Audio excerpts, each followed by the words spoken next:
Hello दोस्तों, मैं doctor Manishankar Gaurai. मेरे चैनल में आपका स्वागत है। आज की प्रस्तुति है aphorism 17।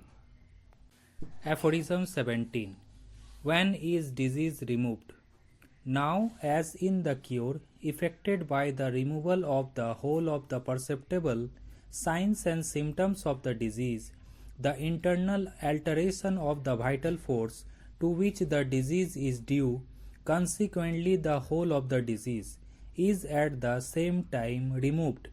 It follows that the physician has only to remove the whole of the symptoms in order at the same time to abrogate and annihilate the internal change, that is to say, the morbid derangement of the vital force, consequently the totality of the disease itself.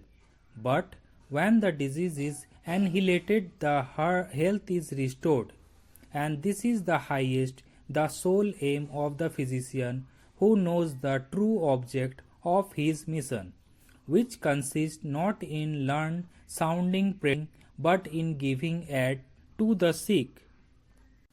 सूत्र 17। चिकित्सक का कर्तव्य। जब जीवनी शक्ति रोगग्रस्त हो जाती है तो शरीर की स्वाभाविक अवस्था में परिवर्तन प्रकट होने लगते हैं। इन्हीं परिवर्तनों को लक्षण की संज्ञा दी गई है। इन लक्षणों के आधार पर चिकित्सक उपयुक्त औषधि का चुनाव करते हैं और उसके प्रभाव से लक्षणों को नष्ट कर देते हैं। दूसरे शब्दों में जीवनी शक्ति रोग मुक्त हो जाती है।